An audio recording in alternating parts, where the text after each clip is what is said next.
올해로 70이 되었습니다. 남편을 먼저 떠나보낸 지 10년 서울 서대문구의 오래된 아파트에서 홀로 지낸 지도 어느덧 40년 가까운 세월이 흘렀네요. 저는 평생을 국어교사로 교단에 섰다가 은퇴했습니다. 제 삶은 단순하고 규칙적입니다. 매일 새벽 안산 자락길을 천천히 산책하고 돌아와 베란다에 있는 난초들에 물을 줍니다. 저보다 더 귀하게 모시는 그 녀석들을 돌보고 나면 오후에는 책을 읽거나 서예를 하며 시간을 보냅니다. 조용하고 청정한 나날들이지만 가끔은 고독이 밀려오기도 합니다. 하지만 제 마음 한구석은 언제나 꽉 차 있습니다. 바로 제 딸 지은이가 있기 때문입니다.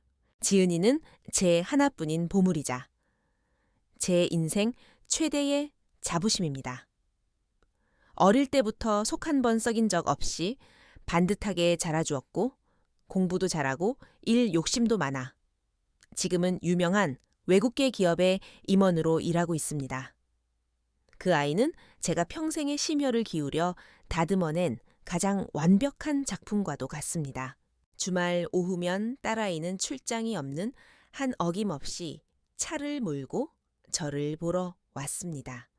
그러면 저는 전날부터 미리 팥을 불려 약한 불에 뭉근하게 끓여낸 지은이가 가장 좋아하는 단팥죽을 준비해두곤 했지요. 거실에 낡은 소파에 앉아 회사에서 있었던 재미난 일들을 조잘대며 제가 만든 단팥죽을 호호 불어가며 먹는 딸의 모습을 지켜보는 것. 그것이 제 일주일 중 가장 편안하고 행복한 시간이었습니다. 그날도 여느 때와 다름없는 평범한 토요일이었습니다. 햇살이 참 좋았죠. 저는 늘 그렇듯 시간에 맞춰 청자 그릇에 단팥죽을 담아놓고 딸이 오기만을 기다렸습니다. 초인종 소리에 반가운 마음으로 현관문을 열었습니다. 단정한 정장 차림의 지은이였습니다. 머리카락 한 올 흐트러짐 없이 빗어 넘긴 모습이 다소 피곤해 보였지만 여전히 제 눈에는 생기 넘치는 자랑스러운 딸이었죠. 엄마 저 왔어요? 슬리퍼로 갈아 신는 딸의 목소리가 평소와 달랐습니다. 어리광 섞인 친밀함 대신 마치 업무를 처리하는 듯한 사무적인 건조함이 묻어났습니다. 어서 들어와. 죽 금방 펐어. 아직 따뜻해. 저는 딸의 손을 잡아 끌며 소파에 앉히려 했습니다. 하지만 지은이는 앉지 않았습니다. 대신 명품 가방에서 고급스럽게 인쇄된 팸플릿 하나를 꺼내 제 앞에 불쑥 내밀더군요.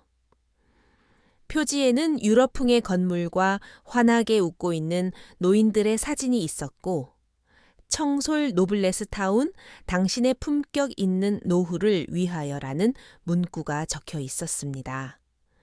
가슴이 덜컥 내려앉으며 알 수 없는 불안감이 밀려왔습니다. 이야마? 지은이의 목소리는 잔잔한 호수처럼 파동이 없었습니다. 마치 고객에게 프레젠테이션을 하듯 팸플릿을 가리키며 말했습니다. 제가 다 알아봐 뒀어요. 다음 주 월요일에 입주하시면 돼요. 북한산 자락이라 공기도 좋고 24시간 전문 간호, 인력이 상주해요. 문화 강좌도 다양하고요. 엄마 혼자 여기 계시는 거 저 이제 불안해서 안 되겠어요. 딸의 말 한마디 한마디가 마치 차가운 돌멩이가 되어 제 마음의 호수에 툭툭 던져지는 것 같았습니다. 머릿속이 하얗게 변해 아무런 생각도 할 수 없었습니다.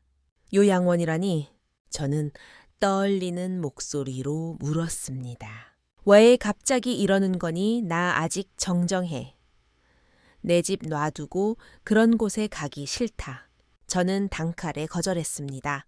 추억이 깃든 나의 집, 내 손길이 닿지 않은 곳이 없는 이 공간을 낯선 곳과 바꿀 수는 없었습니다.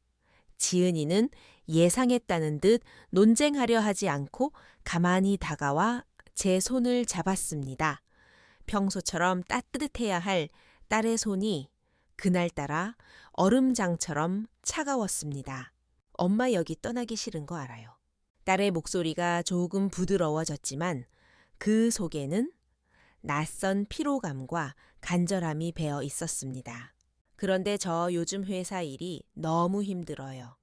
스트레스가 극심해서 출장도 잦아질 것 같고 한 번 가면 보름씩 집을 비워야 해요. 엄마 혼자 계시다가 밤에 현기증이라도 나서 쓰러지시면 어떡해요. 저 정말 걱정돼서 잠도 못 자요. 딸은 고개를 들어 제 눈을 똑바로 쳐다보았습니다. 늘 자신감 넘치던 그 눈동자에 애원하는 빛이 가득했습니다. 엄마 제발 부탁드려요. 저를 위해서라고 생각하고 딱 한 번만 제 뜻대로 해주세요. 1년 치 비용도 이미 다 지불했어요. 제발 저 좀 덜 걱정하고 살게 도와주세요. 네, 깊은 근심과 애원이 담긴 딸의 표정을 보자 제 마음속에 견고했던 벽이 순식간에 무너져 내렸습니다. 평생 제가 가장 두려워했던 것은 딸에게 짐이 되는 것이었습니다. 남편이 떠난 후 저는 절대 딸의 발목을 잡지 않겠다고 다짐하고 또 다짐했었습니다. 자식이 이렇게까지 말하며 사정하는데 어떻게 거절할 수 있겠습니까? 거절한다는 건 딸의 힘듦을 외면한다는 뜻이 되어버리니까요. 엄마 정말 부탁해요. 다 엄마를 위해서예요. 딸이 다시 한번 간곡히 말했습니다. 1000가지의 싫은 이유와 10,000가지의 이해할 수 없는 마음이 있었지만 제발이라고 말하는 딸의 얼굴 앞에서 저는 결국 무너지고 말았습니다. 저는 천천히 고개를 끄덕였습니다. 지은이는 그제야 안도의 한숨을 내쉬더군요. 딸은 짐 정리를 대충 마치고는 금세 돌아갔습니다. 식탁 위 제가 3시간이나 정성 들여 끓인 단팥죽은 한 숟가락도 줄지 않은 채 차갑게 식어 있었습니다. 그 후 일주일 동안 나의 집은 차가운 포장 공장이 되었습니다. 지은이는 마치 유능한 프로젝트 매니저처럼 이삿짐 센터를 불러 냉정하고 신속하게 저희 40년 생활을 분류하고 포장했습니다. 제가 보물처럼 아끼던 딸의 초등학교 때 상장과 일기장들을 보며 딸은 말했습니다. 엄마 종이가 다 누렇게 변했잖아요. 이런 걸 왜 가지고 계세요? 그러곤 쓰레기 봉투에 되던져 넣었습니다. 남편과의 결혼식 사진을 보면서도 무미건조하게 말했습니다. 니오무 자리만 차지해요. 나중에 핸드폰으로 스캔해서 보세요. 일주일 내내 딸은 매일 들렀지만 늘 짐 정리만 재촉하고는 회사 회의를 핑계로 서둘러 떠났습니다. 말수는 줄었고 표정은 담담했습니다. 마치 명령을 수행하는 타인처럼 느껴졌습니다. 이사를 하던 날은 하늘이 잔뜩 흐렸습니다. 이삿짐 센터의 트럭은 거대한 짐승처럼 입을 벌려 제 살림살이를 삼켜버렸고 마침내 차는 북한산 자락에 위치한 청솔 노블레스 타운이라는 으리으리한 건물 앞에 도착했습니다. 지은이는 제 트렁크 하나를 차에서 내려 발치에 놓아주었습니다. 적어도 안까지는 배웅해주겠지, 적어도 한 번은 안아주겠지 생각했습니다. 하지만 아니었습니다. 딸은 차 운전석 쪽에 서서 마음 시릴 만큼 먼 거리를 두고 제게 말했습니다. 엄마 안녕히 계세요? 그 말을 끝으로 딸은 뒤도 돌아보지 않고 운전석에 올라탔습니다. 검은색 세단은 미련 한 톨 없다는 듯 빠르게 유턴하여 산길을 내려갔고 이내 제 시야에서 사라졌습니다. 저는 여행 가방 하나를 쥔 채 호화롭지만 냉기 가득한 건물 앞에 홀로 남겨졌습니다. 마치 세상으로부터 버려진 고아가 된 기분이었습니다. 요양원에서의 첫 일주일 전은 꿈속을 헤매는 듯 했습니다. 매일 창가에 앉아 산 아래쪽 도로만 하염없이 바라보았습니다. 그 익숙한 검은 차가 다시 나타나기를 딸이 뛰어 들어와 웃으며 엄마 농담이었어. 집에 가자. 라고 말해주기를 기다렸습니다. 첫 주 주말딸이 왔습니다. 하지만 고작 30분도 머물지 않았습니다. 묻는 말이라곤 지내기 괜찮으세요? 밥은요? 간호사들은 친절해요. 같은 영혼 없는 질문들 뿐이었습니다. 딸의 시선은 계속 허공을 맴돌았고 마치 해치워야 할 숙제를 하는 사람 같았습니다. 제가 왜 이러냐고 물으려 하면 딸은 말을 잘랐습니다. 엄마 저 진짜 바빠요. 다음에 얘기해요. 그리곤 도망치듯 자리를 떴습니다. 두 번째 주말 딸은 오지 않았습니다. 일이 너무 바쁜 탓이라 스스로를 위로하며 핸드폰을 꺼내 딸에게 전화를 걸었습니다. 목소리라도 듣고 싶었으니까요. 하지만 수화기 너머로 들려온 것은 익숙한 딸의 목소리가 아니었습니다. 차갑고 기계적인 안내 음성이었죠. 지금은 전화를 받을 수 없어. 잠시 멍하니 있다가 몇 분 뒤 다시 걸었지만 똑같았습니다. 10번 넘게 걸어도 결과는 같았습니다. 가슴이 철렁 내려앉으며 불길한 예감이 머릿속을 스쳤습니다. 저는 떨리는 손으로 지나가던 간호사에게 양해를 구하고 그녀의 핸드폰으로 딸의 번호를 눌렀습니다. 신호가 갔습니다. 정적을 깨고 들리는 통화 연결음이 마치 제 뺨을 후려치는 따귀처럼 느껴졌습니다. 그 순간 깨달았습니다.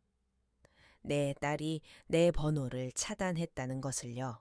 저는 침대에 주저앉았고 빌린 핸드폰은 힘 빠진 손에서 미끄러져 바닥에 떨어졌습니다. 창밖으로 보이는 북한산의 야경은 아름다웠지만 제 눈에는 끝없는 어둠뿐이었습니다. 그때 저는 심장이 죽는다는 게 어떤 느낌인지 알게 되었습니다. 더 이상 창가를 서성이지 않았고 검은 차를 기다리지도 않았습니다. 이곳의 생활은 딸의 말대로 품격 있고 전문적이었습니다. 아침이면 간호사들이 직업적인 미소를 띠고 혈압을 쟀고 영양사가 짠 식단에 맞춘 식사가 제 시간에 배달되었습니다. 오후에는 꽃꽂이, 서예, 요가 등 노인들의 빈 시간을 채우기 위한 프로그램이 넘쳐났습니다. 하지만 저는 영혼을 빼앗긴 인형처럼 그 어떤 것에도 흥미를 느낄 수 없었습니다. 주변의 다른 노인들은 주말마다 가족들이 찾아와 면회실이 시끌벅적했습니다. 손자, 손녀들의 웃음소리, 그 따뜻한 풍경들이 제게는 날카로운 칼날이 되어 이미 니어덜너덜해진 마음을 난도질했습니다. 저는 미친 사람처럼 자학하듯 지난 40여 년의 세월을 복기했습니다. 내 품에서 젖을 빨던 아기 때부터 처음 엄마하고 부르던 순간, 대학 졸업식 때 학사모를 쓰고 자랑스러워하던 모습까지. 도대체 우리 모녀 관계가 어디서부터 어긋나 붕괴되었는지 답을 찾으려 애썼습니다. 사춘기 때 내가 너무 일만 하느라 마음을 못 읽어줬나, 기대가 너무 커서 부담을 줬나, 아니면 너무 빨리 앞서 나가는 딸에게 내가 낡고 무거운 짐짝이 되어버린 걸까. 답을 찾을 수 없었습니다. 추억을 떠올릴수록 딸에 대한 사랑은 선명해졌고 버림받았다는 고통은 더욱 날카로워졌습니다. 슬픔과 의무는 점차 더 어두운 감정으로 변질되었습니다. 원망이었습니다. 저는 딸을 미워하기 시작했습니다. 그 냉정함과 비정함을 저주했습니다. 밤마다 눈을 부릅뜨고 천장을 보며 생각했습니다. 내 평생 허튼 짓 안 하고 너 하나 보고 살았는데 내 모든 걸 줬는데 결국 쓰레기처럼 버려지는구나. 심지어 악독한 생각까지 들더군요. 너도 언젠가 늙겠지. 너도 누군가의 손길이 필요할 때가 올 거야. 그때 너도 뼈저리게 알게 될 거다. 오늘 내가 느끼는 이 고통을. 그렇게 저는 원망과 자기 연민의 늪에서 허우적거리며 석 달을 보냈습니다. 살이 쏙 빠져 뼈만 앙상해졌습니다. 간호사들이 걱정하며 밥을 권했지만 귀에 들어오지 않았습니다. 그들은 이곳의 숱한 이별과 고려장 같은 사연들에 익숙했기에 제 고통도 그저 흔한 노인들의 우울증 정도로 여겼을 겁니다. 그러던 어느 날이었습니다. 잔잔한 웅덩이에 돌멩이 하나가 떨어지듯 사소한 사건이 제 어리석은 원망을 산산조각 냈습니다. 그날 오후 요양원에서 서예 동호회 전시회가 열렸습니다. 관심 없었지만 담당 간호사가 머릿수라도 채워달라 사정하는 바람에 억지로 내려갔습니다. 행사가 끝나고 주최 측에서 참가비 명목으로 재료비 5,000원을 걷는다고 했습니다. 주머니를 뒤져봤지만 현금이 없었습니다. 저는 난처한 표정으로 젊은 원무과 직원에게 말했습니다. 미안해요. 내가 지금 지갑을 안 가져와서? 김 선생님, 돈 걱정은 안 하셔도 돼요. 새로 온 지 얼마 안 된 앳된 얼굴의 직원이 웃으며 제 말을 막았습니다. 그는 컴퓨터 모니터를 두드리며 말했습니다. 어머님 계좌의 예치금이 아주 넉넉하거든요. 제가 의아해하는 표정을 짓자 그는 친절하게 덧붙였습니다. 띠따님이 진짜 효녀세요. 제가 인수인계 받을 때 원장님이 특별히 말씀하셨거든요. 선생님은 우리 VIP라고요. 따님이 입소 수속할 때 10년치 비용이랑 예상되는 잡비까지 한 번에 완납하셨대요. 어머님께 무조건 최고로만 해드리라고 신신당부하셨고요. 10년치를 일시불로 내는 건 저도 처음 봐서 깜짝 놀랐어요. 10년이라는 단어가 뇌전처럼 머릿속을 때렸습니다. 온몸이 굳어버렸고 귀에서는 윙하는 소리가 들렸습니다. 직원이 뒤에 무슨 말을 더 했는지 들리지 않았습니다. 녹슨 기계 같던 제 두뇌가 삐걱대며 필사적으로 돌아가기 시작했습니다. 지은이는 분명 1년치라고 했습니다. 그런데 10년이라니 만약 지은이가 정말 바빠서 혹은 늙은 어미가 짐스러워서 버리려 했다면 매달 비용을 내거나 1년 단위로 계약하는 게 합리적입니다. 그게 현금 흐름에도 좋고 언제든 관계를 끊기 쉬우니까요. 그런데 10년치를 한꺼번에 냈다. 이건 말이 안 됩니다. 짐을 싸면서 차갑게 굴던 딸의 얼굴 이곳 정문 앞에서 엄마 안녕히 계세요 라고 말하던 그 순간에 회피하던 눈빛이 떠올랐습니다. 그 순간 석 달 동안 쌓아왔던 원망이 바늘에 찔린 풍선처럼 터져버렸습니다. 그리고 그 자리를 거대하고 숨막히는 공포가 채웠습니다. 심장을 옥죄어 오는 불길함. 이 단순해 보이던 고려장 뒤에 제가 상상조차 못했던 잔혹한 진실이 숨겨져 있다는 것을 직감했습니다. 저는 알아야만 했습니다. 내 딸에게 무슨 일이 일어난 것인지. 그날부터 제 세상은 뒤집혔습니다. 거의 방치해 두었던 핸드폰을 다시 집어들고 딸의 번호를 눌렀습니다. 여전히 차가운 기계 음뿐이었습니다. 연결할 수 없어. 하지만 이번엔 절망하며 끊지 않았습니다. 다른 길을 찾아야 했습니다. 주소록을 뒤지다 한 이름에 시선이 멈췄습니다. 사위 박민호. 민호는 성실한 엔지니어고 사람 됨됨이가 바른 친구입니다. 지은이에게 꼼짝 못하는 애처가지만 저에게도 늘 깍듯했죠. 세상에서 지은이의 비밀을 아는 단 한 사람이 있다면 그건 바로 제 사위일 것입니다. 저는 심호흡을 하고 민호에게 전화를 걸었습니다. 신호가 한참을 갔습니다. 끊어지기 직전 전화가 연결되었습니다. 수화기 너머로 들려온 것은 민호의 지치고 잠긴 목소리였습니다. 장모님, 심장이 목구멍까지 튀어오를 것 같았습니다. 지은이 어디 있니? 그 애 잘 있는 거니? 잠시 침묵이 흐르더니 민호가 당황한 기색으로 대답했습니다. 아, 네. 지은이 잘 있죠.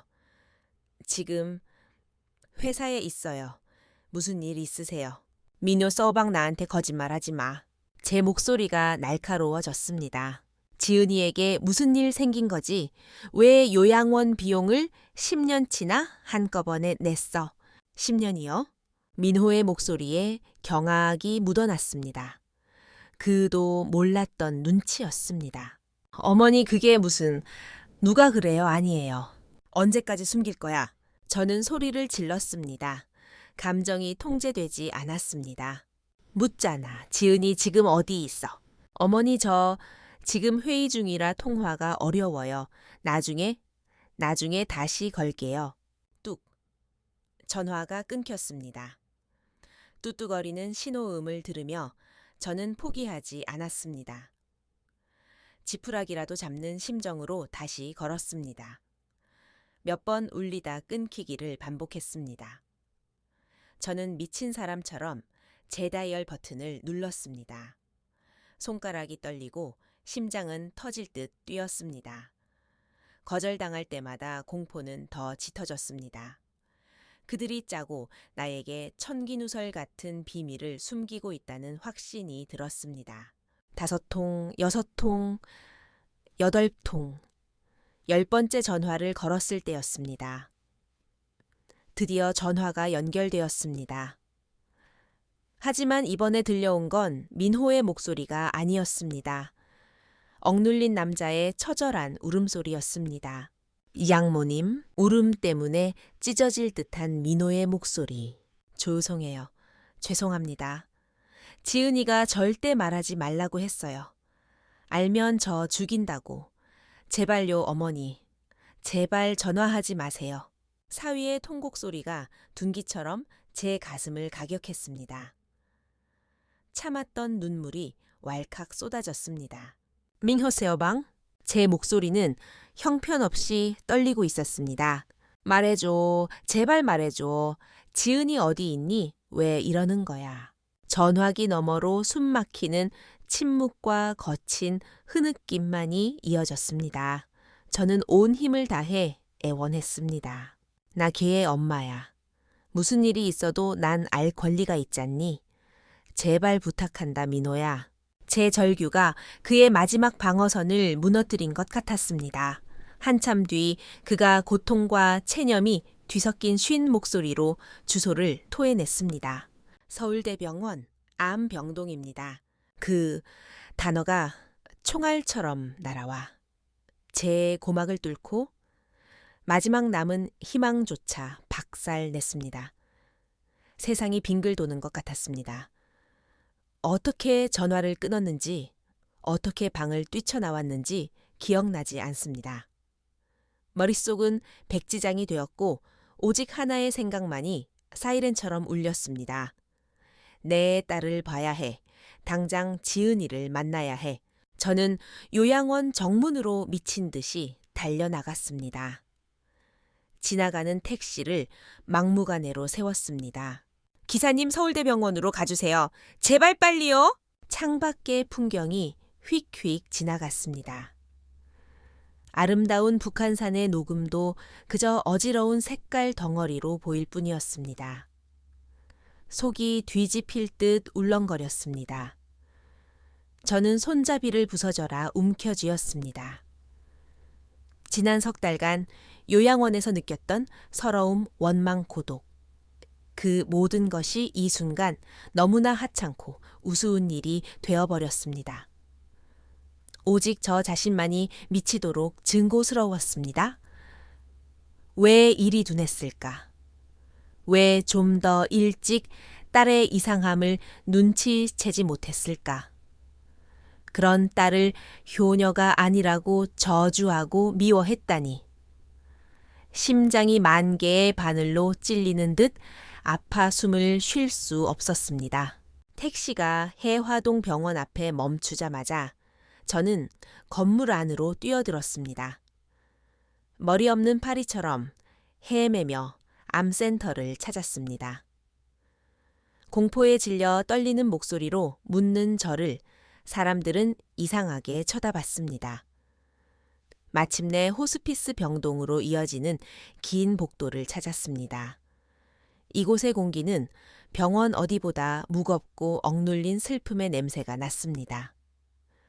복도 양옆에 굳게 닫힌 문들 사이로 제 심장 소리만 쿵쿵 울렸습니다. 민호가 알려준 3승역 2호 앞. 이름표에 적힌 익숙한 세 글자 이지은. 저는 감히 문을 열 엄두가 나지 않았습니다. 감당할 수 없는 장면을 보게 될까봐 두려웠습니다. 발끝을 들고 문에 달린 작은 유리창으로 안을 들여다보았습니다. 단 한 번의 시선으로 제 세상은 폐허가 되었습니다. 제 기억 속에서 언제나 화려한 화장을 하고 딱 떨어지는 정장을 입고 하이힐을 신고 당당하게 걷던 딸은 온데간데 없었습니다. 눈부시게 하얀 병상 위에 작고 앙상한 여자가 누워 있었습니다. 한감 치료로 머리카락은 다 빠져 회색 털모자를 쓰고 있었고 제가 수없이 뽀뽀해 주었던 그 볼은 핏기 하나 없이 움푹 패어 있었습니다. 얼굴에는 놀라울 정도로 커진 두 눈만 남아 있었습니다. 환자 보기 헐렁할 정도로 뼈만 남은 몸. 그 몸을 침대 헤드에 기대고 앉아 딸은 책을 보고 있었습니다. 창밖으로 넘어가는 저녁 노을이 딸의 몸 위로 부서지기 쉬운 금빛 테두리를 두르고 있었습니다. 시간이 멈춘 것 같았습니다.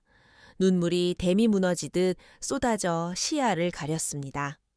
그 자리에 주저앉지 않으려 안간힘을 썼습니다. 눈물을 닦고 심호흡을 한 뒤 떨리는 손으로 무거운 문을 밀었습니다. 끼익 하는 소리에 지은이가 고개를 들었습니다. 눈물 범벅이 된 저와 눈이 마주친 순간 책에 집중하던 척했던 딸의 평온한 가면이 산산이 조각났습니다. 경악, 당황, 고통, 그리고 비밀을 들킨 아이의 절망. 그 커다란 눈동자 안에서 온갖 감정이 소용돌이쳤습니다. 들고 있던 책이 힘없는 손에서 미끄러져 투둑 바닥으로 떨어졌습니다. 저는 한 발 한 발 힘겹게 딸에게 다가갔습니다. 웃어주며 엄마 왔어 라고 말하고 싶은데 입술이 제멋대로 떨려 목소리가 나오지 않았습니다. 딸은 고개를 획 돌려 침대 옆에 죄인처럼 서 있는 남편 민호를 향해 소리쳤습니다. 온 힘을 짜낸 목소리였습니다. 오빠 왜 말했어? 말하지 말라고 했잖아. 그 외침이 비수처럼 제 심장에 꽂혔지만 동시에 제 마음속에 남아있던 일말의 원망과 의문을 모두 터트려 없애버렸습니다. 이 바보 같은 거사, 이 미련한 거사. 저는 엉엉소리 내어 울며 침대 곁으로 갔습니다. 창백하다 못해 투명해진 딸의 얼굴을 보며 가슴이 미어지는 듯 했습니다. 병세가 어떤지 묻지 않았습니다. 그 원망스러운 요양원 이야기도 꺼내지 않았습니다. 그런 건 이제 중요하지 않았습니다. 딸의 침대 앞에 무릎 꿇은 그 순간부터 제 남은 인생의 목표는 단 하나였습니다. 내 딸의 곁을 지키는 것. 그날 오후 저는 즉시 사위에게 부탁해 요양원 퇴소 수속을 밟게 했습니다. 제 옷까지 몇 벌만 챙겨와 지은이의 병실 보호자용 간이 침대에 자리를 잡았습니다. 그날로 저의 역할은 다시 제자리로 돌아왔습니다. 버려진 노인 김영순이 아닌 이지은의 엄마로 매일 새벽 간호사보다 일찍 일어나 따뜻한 물수건으로 딸의 얼굴과 손발을 닦아주었습니다. 항암제로 건조해진 피부가 트지 않도록 사위가 하는 걸 보고 배워 베이비 오일을 섞어 마사지해 주었습니다. 입맛이 없어 병원 밥을 거의 못 먹는 딸을 위해 간호사 휴게실에 양해를 구하고 작은 전기 냄비로 미음을 끓이거나 어릴 때 좋아하던 달걀찜을 부드럽게 쪄냈습니다. 힘겹게 한 숟가락씩 삼키는 딸을 보며 반 그릇이라도 비우면 세상을 다 얻은 듯 기뻤습니다. 계속 누워 있어 온몸이 쑤신다는 딸을 위해 재활 치료색에 배운 대로 퉁퉁 부은 다리를 주무르고 관절을 움직여 주었습니다. 피골이 상접한 발목을 만질 때마다 속이 타들어가는 것 같았지만 제 손길 덕분인지 딸의 혈색이 조금씩 돌아오는 듯 했습니다. 무엇보다 딸이 다시 웃기 시작했습니다. 제 앞에서는 놀라울 정도로 밝고 씩씩했습니다. 텔레비전에 나오는 드라마 남자 주인공. 누가 더 잘생겼는지 수다를 떨기도 하고 동네 어귀에서 팔던 옛날 과자가 먹고 싶다고 어리광도 피웠습니다. 심지어 여행 잡지를 펴놓고 병이 다 나으면 같이 제주도에 가서 유채꽃을 보자고 계획을 세우기도 했습니다. 고통이 밀려와도 딸은 제 앞에서는 절대 신음소리를 내지 않았습니다. 구토가 치밀어 올라 한바탕 속을 개워내고 나서도 창백한 얼굴로 웃으며 말했습니다. 엄마 괜찮아. 토하니까 속 시원하네. 눈물 한 방울 보이지 않고 짐짓 강한 척하는 딸을 볼 때마다 제 마음은 칼로 도려내는 듯 아팠습니다. 그 기간 동안 죽음의 그림자는 늘 곁에 있었지만 병실의 공기는 기이할 정도로 따뜻하고 평온했습니다. 우리는 집에서 가져온 앨범을 함께 넘겨보았습니다. 앞니가 빠져 바보같이 웃고 있는 어린 시절 사진을 가리키면 딸은 부끄러워 이불 속에 얼굴을 파묻었습니다. 첫 등교하던 날, 첫 월급 타서 내복 사 왔던 날, 먼지 쌓여있던 기억의 조각들을 하나하나 닦아내어 우리 모녀만의 소중한 목걸이로 꿰어 맞추었습니다. 사위 민호도 거의 매일 퇴근 후 달려왔습니다. 그 우직한 남자는 우리 모녀가 도란도란 이야기하는 모습을 보며 복도 구석에 숨어 눈물을 훔치곤 했습니다.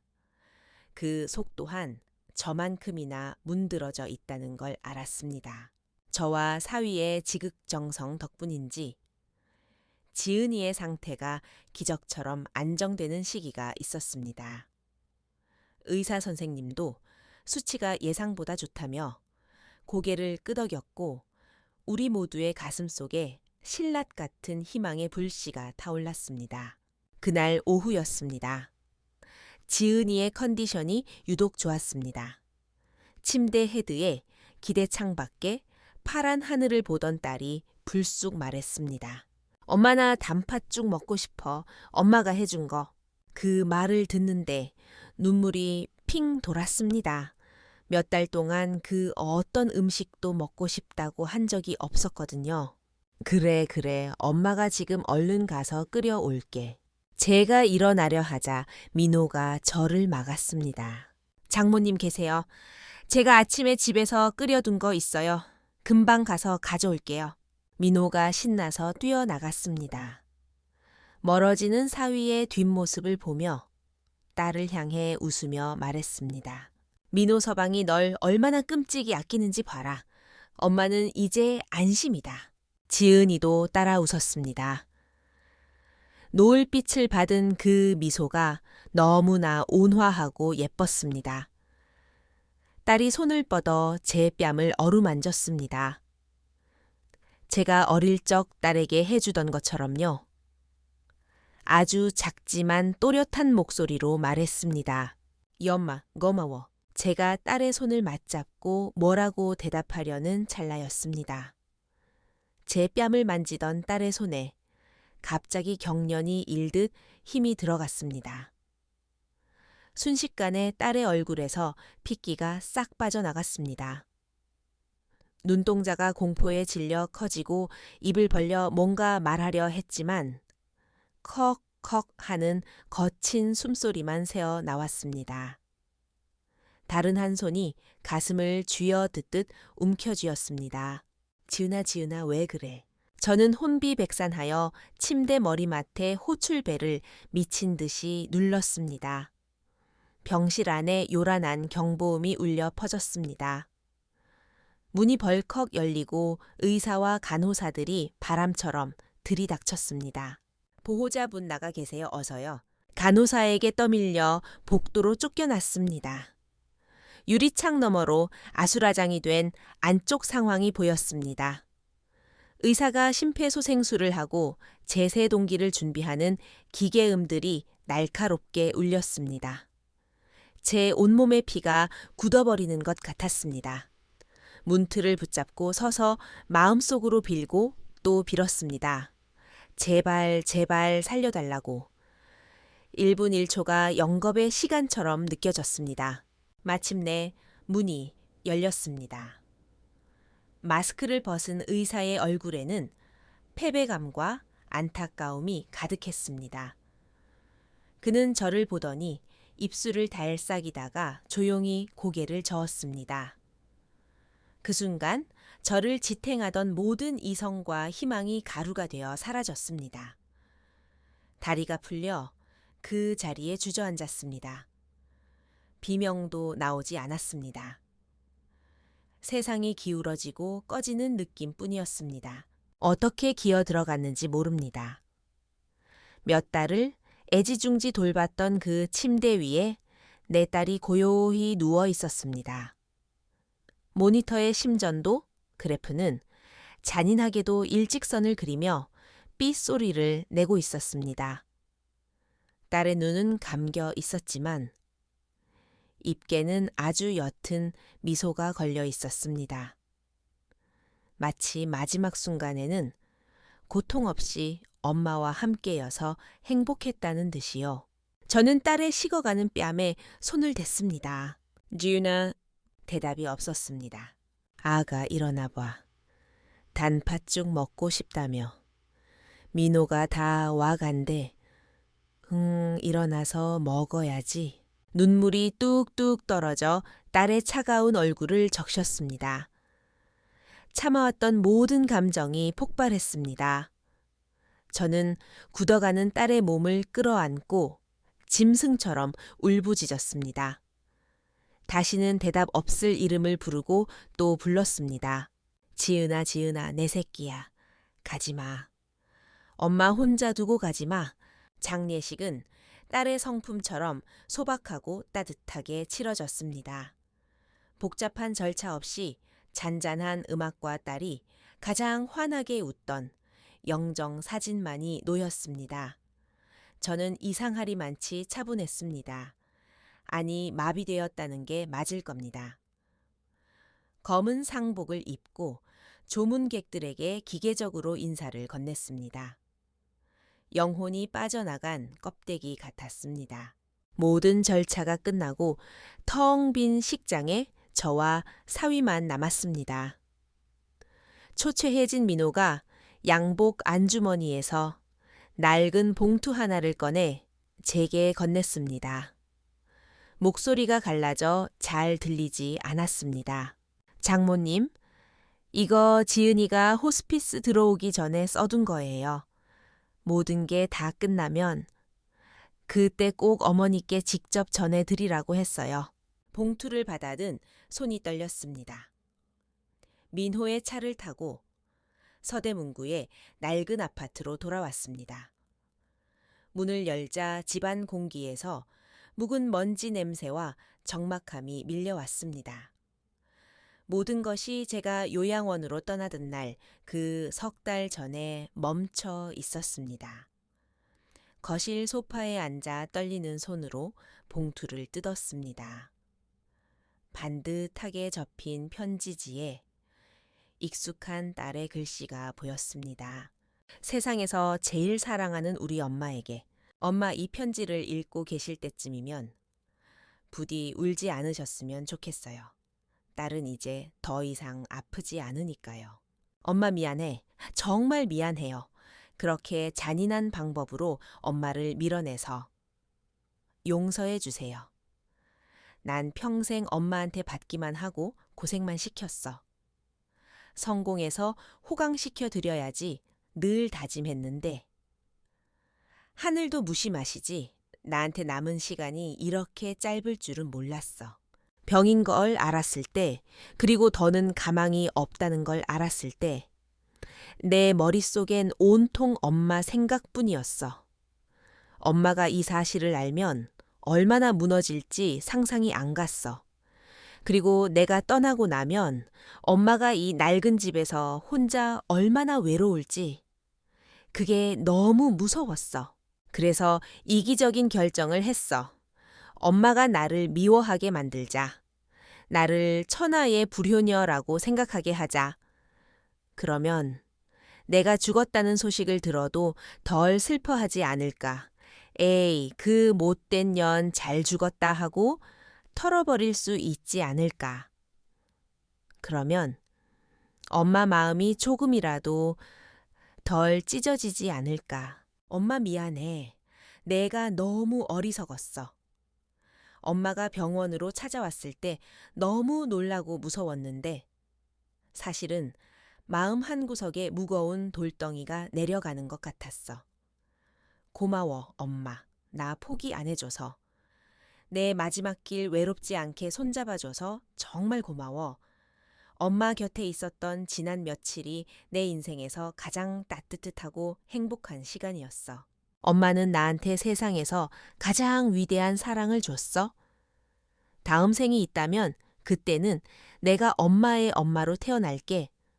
그래서 내가 엄마를 지켜주고 안아줄게. 약속해. 엄마 이제 나 때문에 울지 말고 밥 잘 챙겨 드시고 내 목까지 그리고 내 사랑까지 합쳐서 씩씩하게 살아야 해. 알았지? 영원히 엄마를 사랑하는 못난 딸 지은 올림. 편지를 다 읽고 저는 오열했습니다. 종이를 가슴에 품고 바닥을 뒹굴며 울었습니다. 하지만 이번 눈물에는 원망도 의문도 없었습니다. 오직 사무치는 그리움과 딸이 목숨과 맞바꾸며 증명해 보인 그 무거운 사랑만이 가득했습니다. 몇 달 후 저는 결심을 하나 했습니다. 지은이가 남긴 사망보험금이 꽤 되더군요. 민호는 기어코 그 돈은 어머니 몫이라며 사양했습니다.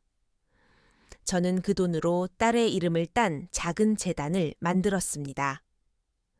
지은이처럼 중병을 앓고 있지만 형편이 어려워 치료를 못 받는 젊은 여성들을 돕는 재단입니다. 설립 서류에 도장을 찍던 날 창밖의 햇살이 참 좋았습니다. 마치 지은이가 그 햇살 속에 서서 환하게 웃고 있는 것 같았습니다. 딸의 육신은 떠났지만 그 아이의 사랑은 사라지지 않고 다른 방식으로 이 세상을 드고 있다는 걸 압니다. 그 믿음과 편지가 저를 살게 하는 힘입니다. 마지막으로 여러분께 꼭 드리고 싶은 말씀이 있습니다. 우리는 내일이 당연히 올 거라고 믿고 살죠. 사랑한다 말할 기회 미안하다, 사과할 기회가 언제든 있을 거라고 착각합니다. 하지만 생명은 우리 생각보다 훨씬 더 연약합니다. 사랑하는 사람을 안아주는 일을 미루지 마세요. 따뜻한 말 한마디를 아끼지 마세요. 사랑해 라는 말을 더 이상 전할 수 없을 때까지 남겨두지 마세요. 지금 곁에 있는 소중한 사람의 손을 꼭 잡으세요. 오늘의 만남이 마지막일 수도 있고, 지금의 눈 맞춤이 영원이 될 수도 있으니까요. 지금을 소중히 여기고 후회 없이 사랑하며 사시길 바랍니다. 그것이 우리에게 주어진 단 한 번뿐인 생에 대한 예의일 테니까요. 이지은 씨의 편지는 우리에게 미움을 가장한 가슴 아픈 사랑을 보여주었습니다. 딸은 냉혹하게 엄마를 밀어내는 것이 엄마를 위한 최선이라 믿었지만 그것은 오히려 더 깊은 상처와 오해를 낳기도 했습니다. 이 안타까운 모녀는 각자의 방식으로 삶의 가장 큰 고통을 견뎌냈습니다. 여러분은 지은 씨의 선택에 대해 어떻게 생각하시나요? 가족의 고통을 덜어주기 위해 자신의 병을 숨기고 악역을 자처하는 것, 과연 옳은 일이었을까요?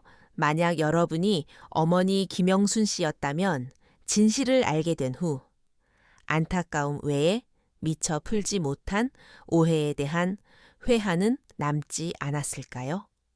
혹시 여러분의 삶에도 다 너를 위해서야 라는 말 때문에 가족과 보이지 않는 벽이 생긴 적은 없나요? 이 사연이 우리에게 주는 메시지는 분명합니다.